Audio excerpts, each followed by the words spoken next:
बच्चों देखिए मैंने अंधेरा किया है। आप लोग सोच रहे होंगे कि मैंने अंधेरा क्यों किया है। आप लोगों को प्रकाश डालकर पृथ्वी पर ये दिखाने की कोशिश कर रही हूँ कि किस तरीके से जो सीधी किरणें हैं वो अधिक जो है स्थान नहीं घेरती हैं, बल्कि कम स्थान घेरती हैं और तीव्र प्रकाश या ऊष्मा प्रदान करती हैं। और जबकि तिरछी जब हो जाती है किरणें तो अधिक दूरी तक स्थान घेरती हैं या अधिक दूरी तक जाती हैं, और तिरछी हो जाती हैं और ज्यादा स्थान घेरने के कारण इनका जो ऊष्मा का तीखापन है या ऊष्मा है वो कम हो जाती है। तो ये देखिए बच्चों, पृथ्वी हमारी घूमती हुई सामने से देखिए जिस तरफ रोशनी पड़ रही है उधर दिन हो रहा है, पीछे की तरफ रात हो रही है।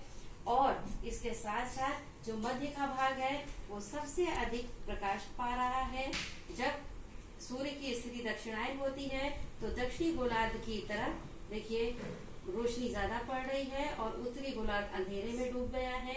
इसी तरीके से जब सूर्य की स्थिति उत्तरायण होती है तो देखिए उत्तरी गोलार्ध की ओर सूर्य की किरणें अधिक पड़ रही हैं और दक्षिणी गोलार्ध हमारा अंधेरे में डूब गया। तो इस तरीके से ऋतु परिवर्तन और दिन रात की अवधि में अंतर होता है।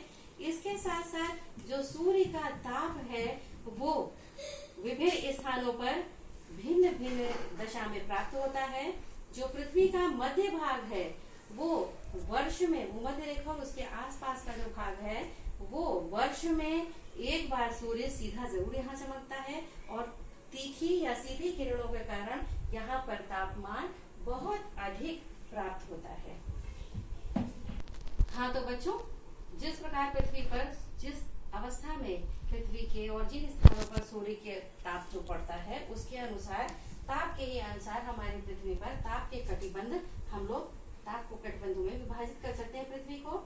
तो जो हमारी पृथ्वी का मध्य का भाग है भूमध्य रेखा और उसके आसपास का भाग खास तौर पर जो है उत्तर में उत्तरी गोलार्ध में कर्क रेखा तक अर्थात 23.5 डिग्री उत्तरी अक्षांश तक और दक्षिण में मकर रेखा 23.5 डिग्री दक्षिणी अक्षांश के मध्य सूर्य की किरणें वर्ष में एक बार जरूर सीधी पड़ती हैं और तीक्ष्ण किरणें या तीखी किरणें पड़ने के कारण यहाँ सूर्यातप या सूर्य की गर्मी अधिक मिलती है।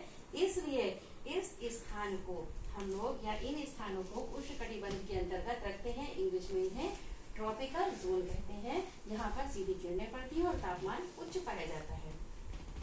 उत्तर में 23.5 डिग्री से लेकर 66.5 डिग्री अक्षांशों के मध्य थोड़ी तिरछी किरणें पड़ने लगती हैं, अर्थात मध्यम तापमान यहाँ पर मिलता है। तिरछी किरणें स्थान अधिक घेरती हैं, इसलिए इनका जो किरणों का जो ताप है या उनका जो तीक्ष्णता है वो थोड़ी सी मंद पड़ जाती है। इसी प्रकार दक्षिणी गोलार्ध में भी 23.5 डिग्री दक्षिण से 66.5 डिग्री दक्षिणी अक्षांशों के मध्य अर्थात मकर रेखा से अंटार्कटिक वृत्त के मध्य मध्यम तापमान पाया जाता है। तो इस तरीके से मध्यम तापमान वाले क्षेत्र होने के कारण उत्तरी शीतोष्ण कटिबंध और दक्षिणी शीतोष्ण कटिबंध पृथ्वी के दो हिस्सों में शीतोष्ण कटिबंध पाए जाते हैं। इंग्लिश में इन्हें टेम्परेट जोन भी कहते हैं। यहाँ पर मध्यम तापमान पाया जाता है। तीसरा जो क्षेत्र है पृथ्वी का वो अति ठंडा क्षेत्र है। इतनी अधिक ठंडा है कि यहाँ पर सदैव बर्फ की मोटी परत जमी रहती है। ऐसी परतें 66.5 डिग्री उत्तर में आर्कटिक वृत्त से लेकर 90 डिग्री उत्तरी ध्रुव तक और दक्षिण में 66.5 डिग्री दक्षिणी अक्षांश यानी अंटार्कटिक वृत्त से लेकर 90 डिग्री दक्षिणी ध्रुव के मध्य सूर्य की किरणें ना के बराबर पड़ती हैं, इसलिए यहाँ पर बहुत अधिक ठंडा रहता है और इसीलिए इसको शीत कटिबंध के नाम से भी जाना जाता है। उत्तर में उत्तरी शीत कटिबंध, दक्षिण में दक्षिणी शीत कटिबंध होता है और इंग्लिश में इसको फ्रिजिड जोन कहते हैं।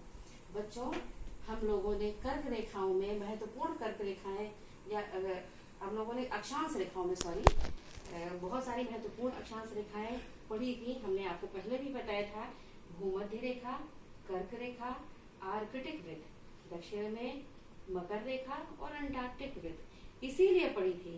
क्यों? क्योंकि इन्हीं जगहों से जो सूर्य की किरणें हैं उनकी तीक्ष्णता या जो मंदता है उस पर असर पड़ जाता है या तीक्ष्ण या मंद किरणें पड़ती हैं, इसलिए तापमान में अंतर आ जाता है।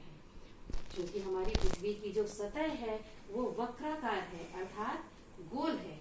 अगर यह सीधी होती तो सभी स्थानों पर सूर्य का जो ताप है वो समान रूप से पड़ता। क्योंकि हमारी पृथ्वी गोल भूआब है, अपने ही जैसी है, इसीलिए सूर्य की किरणें कहीं पर सीधी और कहीं पर तिरछी पड़ती हैं। सीधी किरणें अधिक ताप देती हैं, तिरछी किरणें कम तापमान प्रदान करती हैं या मध्यम तापमान प्रदान करती हैं।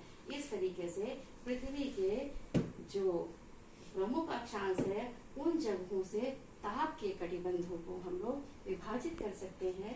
तो इस तरह से पृथ्वी में 3 प्रकार के ताप कटिबंध पाए जाते हैं।